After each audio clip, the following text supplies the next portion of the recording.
Welcome back to Homes into Reality. On this channel, I tend to talk a lot about being a first-time buyer in Toronto and buying your first property.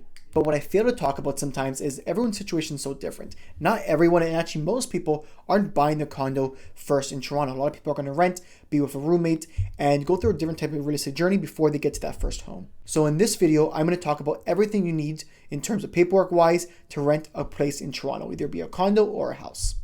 Before we get into content, my name is Gabriela Batista from Homes into Reality. The big sign back there, help a ton of people find their first home in Toronto, whether it be a rental or be a first-time buyer. I help them all in that case.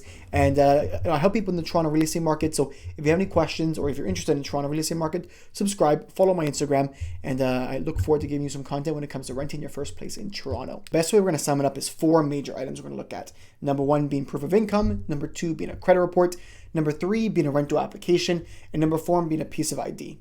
Let's start with the most simple one, number 4, because it's a piece of ID. So that either most commonly will be a driver's license or that'll be a photo ID card. The purposes really are to verify your identity and the person applying to the unit. We want to make sure everything matches up and make sure the name on the rental application, name on the offer letter, the name on the lease matches the person who will be in the unit. It's important just to kind of prevent fraud and have that on file. A lot of landlords want to make sure they know who they're renting to. And moving up, we'll go to our rental application next. Now, the rental application probably is the most standardized form when it comes to the application process. When it comes to the other stuff we're going to talk about, it can be a little bit more mix and match. It could be dependent on the situation, but the rental application is an actual form you can download, most likely from your Toronto Real Estate Board or any other board that you are in the city. And mostly it's a summary of you as a person in terms of an application. You're going to probably talk about your employment history, employment references, last landlord references, so where you used to live, how long you lived there, that type of information, and then obviously a contact for your landlord for them to check references through there. It also has a spot on the actual rental application where you see who's living on the property. So let's say it's you, a husband and wife, and maybe 2 kids. We're going to see that on the application. So when a landlord reviews the whole offer, you see, okay, these 4 people are living in the property. They get a sense of your situation. It also has the ages of the people, so they get a sense of this is a family, this is some roommates. It gives a much clearer picture on the actual application. And they also have a spot for any financial obligations. So they may have a situation where you have a car loan. You could put that on there so they have a better sense, the landlord being, of your financial situation and what due payments you have every single month. And lastly, there's a personal reference page where if you have people who are going to speak really well of you, you can put them on your application for the landlord to call and get a sense of how you are as a person. What's important to note about the rental application, by signing the rental application, you are actually allowing the landlord to check your credit. That's very important that a lot of people don't read or they forget that by signing this application, that you're verifying that you're allowing a landlord to check your credit separately. I always recommend this, the first form that you should fill out. It'll help you get a good sense of your situation. And once you have this rental application, any real estate agent can help you kind of pick and choose what paperwork you need to complete your application. And the next thing on the list is a credit report. When it comes to a credit report, we're looking at the 2 big companies usually, which is Equifax and TransUnion. With those companies, you're able to get, in most cases, actually a free credit report that outlines your credit situation. Now, your credit reports can outline a bunch of different things. Your most common thing people think of is your credit score. That's basically going to be a score given to you by the credit company that outlines you as a credit-worthy applicant. What people typically forget when it comes to your credit report, it's not just a score. What a credit report would actually do would go a little bit more in detail about your credit-worthy history. In terms of accounts that you maybe had, so credit cards, maybe it'd be a mortgage, it may be a car loan. It'll go through your payment history. If you ever missed a payment, if you've, how much that payment was, how much your recurring payments are. It's going to outline your credit situation very well to a landlord, so they know, let's say they have this much obligated to monthly payments, they'll be able to pay the rent no problem. And you may ask, do I have a credit score? Maybe I don't have a credit score. Most people do have a credit score and people don't really know it. But what I do recommend to people who think they may not, first off, check and see through these companies. They often can give you a free report.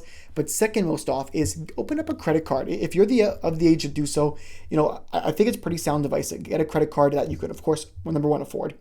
And number 2, one that you can pay off very easily, even if it's $1,000 limit, and just pay off $200 a month.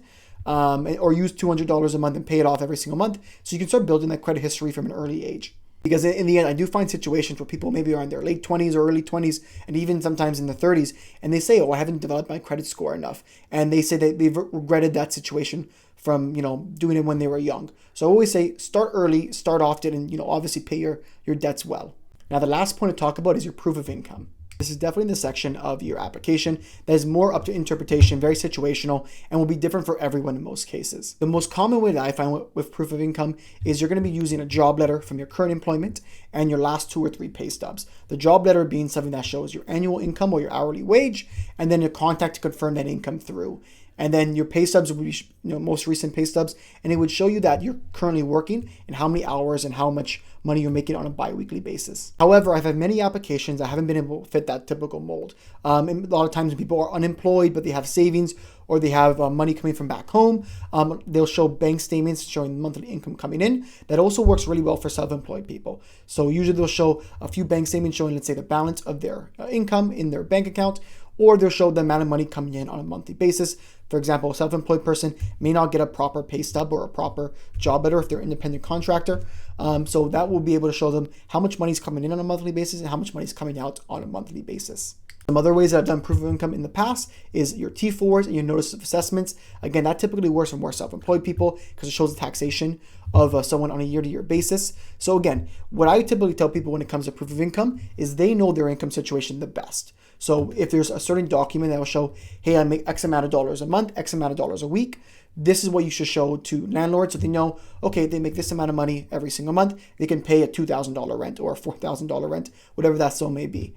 One last point to mention, separate from all of those 4 items, is having a guarantor on your application. The paperwork that the guarantor would actually need is very similar to what the tenant would need. They actually would need, instead of a rental application, they would just fill out the one. They would need proof of income, a credit report, and then a piece of photo ID when they're applying to the property. They're treated very similar paperwork-wise as the tenant because it's their income that's being relied on when applying to a unit. My last piece of general advice when it comes to getting ready to move to find that first rental, second rental, whatever it may be, is take some time ahead of seeing properties to really prepare your paperwork really well. The worst thing to happen is when I show a person a property and they love the property, it's a really great property, and maybe it's a unique property, but they don't have their paperwork ready, and then the property goes the next day and they weren't able to put an offer that day because they didn't have their application ready. So the most important thing is take some time, take a week, and go through all the information I just told you and have that stuff ready and have it organized. So the moment we find a property you really, really love, it's yours for sure. Or at least we could apply and go through the process definitely. To preface that, I've worked on a lot of rentals in the past several years. I've worked over 110 rentals. I've helped a lot of people find their first home or first few homes when it comes to finding them a lease. So it's something I'm pretty familiar with. I know the terms really well. I know the paperwork and how to organize it well. So if you're in a situation, you're moving to Toronto and you're maybe not yet ready to be a first-time buyer, you want to get there, but you're looking to rent to start out, what I would definitely tell you is get in contact with me. It's something that I've been really good at over the past few years and just getting people some awesome properties to lease in. So it's something that, I'd be happy to help you out, and you can reach out to my contact information, book a call with me below, and we'll get you that first lease for you. Anyways, that's the video for this week. We're going to be trying to post videos every single Friday. If I'm unaccountable to that, you'll see that, if I've dropped off, but we're going to have, weekly content coming out on the YouTube channel, just helping people, first-time buyers, first-time renters, people in the Toronto market, find that first home, become future homeowners, and I'm really excited about it. Anyways, Gabriela Batista, Homes into Reality. Thanks for watching. Take care as always.